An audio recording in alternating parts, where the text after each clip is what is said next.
Hi అండి అందరికీ. ఉగాది అయితే వచ్చేస్తుంది కదా! అప్పుడు మనం స్పెషల్‌గా ఏం చేస్తాం, బొబ్బట్లు చేస్తాం కదా!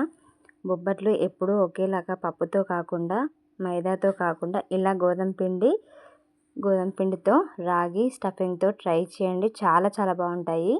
అది ఎలా చేయాలో ఇప్పుడు చూపిస్తాను, చూసేయండి. ముందుగా బౌల్ తీసేసుకొని అందులోకి ఒక కప్పు గోధుమ పిండి వేసుకుంటున్నాను. దాంట్లోకి కొంచెం పసుపు వేసుకోవాలి. తర్వాత కొంచెం ఉప్పు వేసుకోవాలి. పసుపు అనేది ఆప్షనల్ అండి, మంచిగా కనిపిస్తుంది అని వేసుకున్నాను. తర్వాత కొంచెం అంతా ఆయిల్ వేసేసుకోవాలి. 1 టేబుల్ స్పూన్ ఆయిల్ వేసేసుకోవాలి. ఆయిల్ వేసేసుకొని మొత్తం అంతా కలిపేసుకోవాలి పొడి పొడిగా అయ్యేంత వరకు. మనకి కలిపినప్పుడు ఒక ముద్దలాగా ఫామ్ అవుతుంది.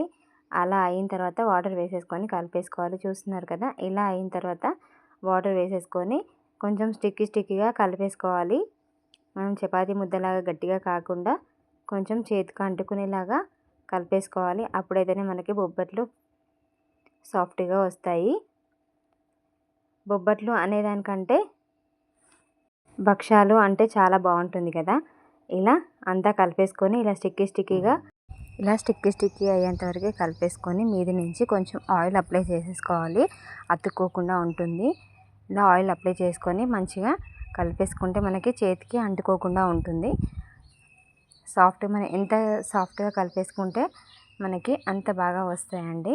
ఇలా చూస్తున్నారు కదా, మనం చేతికి ఇప్పుడు ఏం అంటుకోవట్లేదు కదా ఆయిల్ రాసిన తర్వాత. ఇలా కలిపేసుకొని మీది నుంచి కొంచెం అంతా ఆయిల్ అప్లై చేసేసుకోవాలి. ఆరిపోకుండా ఇలా పెట్టేసుకొని పక్కకు పెట్టేసుకోవాలి. ఒక హాఫ్ అన్ అవర్ అయినా పక్కకు పెట్టేసుకోవాలి. తర్వాత స్టవ్ మీద ప్యాన్ పెట్టేసుకొని అందులోకి 1 కప్పు బెల్లం వేసుకోవాలి.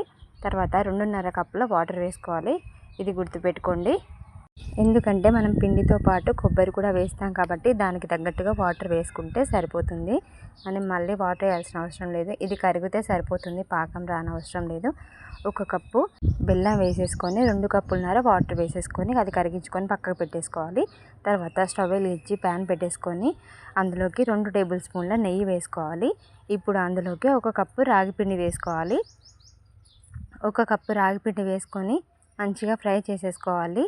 తర్వాత ఇప్పుడు అందులోకి పచ్చి కొబ్బరి తురుము నేను మిక్సీ వేసేసుకున్నాను. ఇలా కొంచెం క్రష్ చేసేసుకొని వేసుకుంటే సరిపోతుంది. మరి మెత్తగా ఫైన్గా పేస్ట్ కాకుండా ఇలా కొంచెం ఉంటేనే బాగుంటుంది. అందులోకి 1/2 టేబుల్ స్పూన్ ఇలాచీ పొడి వేసేసుకొని కలిపేసుకోవాలి. ఉండలేమీ లేకుండా పచ్చి కొబ్బరి వేసాం కాబట్టి కొంచెం పచ్చిగా ముద్దలాగా ఉంటుంది. అదంతా ముద్దలు కట్టకుండా పొడి పొడిగా అయ్యేంత వరకు ఫ్రై చేసేసుకోవాలి. ఇది వేయించుతుంటే కమ్మని వాసన వస్తుంది, పొడి పొడిగా అవుతుంది. అప్పుడు వరకు వేయించుకోవాలి. కొంచెం ముద్దలాగా ఉండకుండా చూసుకోవాలి. ఎందుకంటే మనం స్టఫింగ్ చేసేటప్పుడు విరిగిపోయే అవకాశం ఉంటుంది కాబట్టి పొడి పొడిగా అయిన తర్వాత మాత్రమే మనం వాటర్ అనేది ఇందులో వేసేసుకోవాలి. చూస్తున్నారు కదా, పొడి పొడిగా అయింది కదా. ఇప్పుడు మనం కరిగించుకున్న వాటర్ అనేది జాలి సాయంతో వడకట్టేసుకొని వేసేసుకోవాలి. ఎందుకంటే అందులో నలకలు అనేది ఏమైనా ఉంటాయని వడకట్టి వేసుకుంటే మనకి డస్ట్ అనేది రాకుండా ఉంటుంది కాబట్టి కొంచెంగా వేసేసుకొని కలిపేసుకోవాలి. మొత్తం ఒకేసారి వేసుకున్న మనకు కలపనికి రాదు. కొంచెంగా వేసేసుకొని కలుపుకుంటే కరెక్ట్గా వస్తుంది. చూస్తున్నారు కదా, మొత్తం అంతా వాటర్ అనేది వేసేసుకున్నాను. ఇదంతా ఉండలేమీ లేకుండా సాఫ్ట్గా కలిపేసుకోవాలి.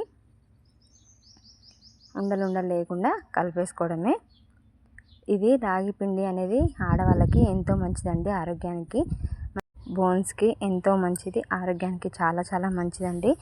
ఆడవాళ్ళకనే కాదండి, పిల్లల నుంచి పెద్దవాళ్ళ వరకు ఎవరికైనా రాగి పిండి, రాగి జావ, రాగితో ఏది చేసినా చాలా చాలా మంచిది. కానీ తీసుకునే పద్ధతిలో మనం తీసుకుంటే ఎంతో బాగుంటుంది. తర్వాత అదంతా ఇలా కలిపేసుకున్నాక అందులోకి ఒక 2 టేబుల్ స్పూన్ల నెయ్యి వేసుకున్నాను. మీకు కావాలంటే ఇలాగైనా తినేయచ్చు. ముద్దలాగా చేసేసుకుంటే రాగి పుట్టు తయారవుతుంది. ఇలాగైనా వేడివేడిగా సర్వ్ చేసేసుకోవచ్చు. చాలా చాలా బాగుంటుంది. ఇలా వేసేసుకొని తినేయచ్చు. మనం బొబ్బట్లకి చేస్తున్నాను కాబట్టి అది కొంచెం గట్టిగా ఉంటే బాగుంటుంది కాబట్టి ఇంకొద్దిసేపు ఉంచి ఇలా గట్టిగా దగ్గరికి అయ్యేంత వరకు ఉంచేసుకున్నాను. ఇలా స్టవ్ ఆఫ్ చేసేసి పక్కకు తీసుకొని మంచిగా చల్లారేంత వరకు కొంచెం చల్లారి పెట్టేసుకోవాలి. తర్వాత చేతికి కొంచెం వాటర్ అయినా ఆయిల్ అయినా అప్లై చేసేసుకొని మనకు కావాల్సినంత ముద్ద తీసేసుకొని మనం చేసేసుకోవడమే రెడీగా. చూస్తున్నారు కదా, ఇలాగ తిన్నా కూడా చాలా చాలా టేస్టీగా ఉంటుందండి. స్వీట్ కావాలనుకున్నప్పుడు ఇలా చేసి అయినా ఇవ్వచ్చు, లడ్డులాగా చేసి అయినా ఇవ్వచ్చు. మనం చేసేది భక్షాలు చేస్తున్నాం కాబట్టి ఒక కవర్ తీసేసుకొని దానికి ఆయిల్ అప్లై చేసుకోవాలి. మీకు కవర్ వద్దనుకుంటే బటర్ పేపర్ అయినా తీసేసుకోవచ్చు. అందులోకి మనం ముందుగా ప్రిపేర్ చేసుకున్న పిండి ఉంది కదా, దాన్ని మళ్ళీ ఒకసారి కలిపేసుకొని మనం రాగి స్టఫింగ్ ఎంత తీసుకున్నామో దానికి కొంచెం తక్కువనే పిండి తీసేసుకోవాలి. చూస్తున్నారు కదా, ఇలా తీసేసుకొని కొంచెం ప్రెస్ చేసేసుకొని మనం ముందుగా ప్రిపేర్ చేసుకున్న రాగి ముద్ద ఉంది కదా, ఇందులో పెట్టేసుకొని ఒత్తేసుకోవడమే. ఇలా మొత్తం రౌండ్గా చేసేసుకొని దాంట్లోకి పగలకుండా చూసుకోవాలి, స్టఫింగ్ బయటికి రాకుండా చూసుకుంటే మనకి బొబ్బట్లు అనేది చాలా సాఫ్ట్గా వచ్చేస్తాయండి. ఇలా రౌండ్గా చేసేసుకొని కొంచెం చేతికి ఆయిల్ అప్లై చేసేసుకొని ఒత్తేసుకోవాలి. మనకి ఎంత వీలైతే అంత సన్నగా వస్తాయండి. పగలడం అలాంటివి ఏమీ కాకుండా చక్కగా వచ్చేస్తాయి. మీకు చేతితో ఇబ్బంది అనిపిస్తే పైన లేయర్ ఇంకో కవర్ ఉంది కదా, ఆ కవర్ పెట్టేసుకొని రొట్టెల కర్రతో అయినా చపాతీ కర్రతో ఇలా ప్రెస్ చేసేసుకుంటే చపాతీలాగా చేసుకుంటే ఇంకా పలుచగా వస్తాయి. నాకైతే ఇలాగే ఇష్టం అండి. ఇలా చేతితో చేయడమే చాలా బాగుంటుంది. చాలా ఈజీగా కూడా వచ్చేస్తుంది. ఇలా మంచిగా చేసేసుకోవాలి. అంత ఈవెన్గా మనం ప్రెస్ చేసేసుకుంటే మన స్టఫింగ్ అనేది చుట్టూరా మంచిగా వచ్చేస్తుంది. మీకు అనిపిస్తుంది కదా స్టఫింగ్ అనేది.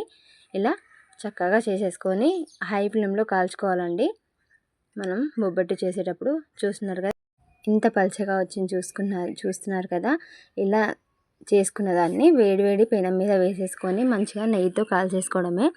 స్టవ్ మాత్రం మీడియం టు హై ఫ్లేమ్లో పెట్టేసుకొని కాల్చుకోవాలి. స్టవ్ లో ఫ్లేమ్లో మాత్రం అస్సలు పెట్టకూడదు, గట్టిగా వచ్చేస్తాయి. అలా కాకుండా మనం మీడియం టు హై ఫ్లేమ్లో కాల్చేసుకుంటే చాలా సాఫ్ట్గా వస్తాయి.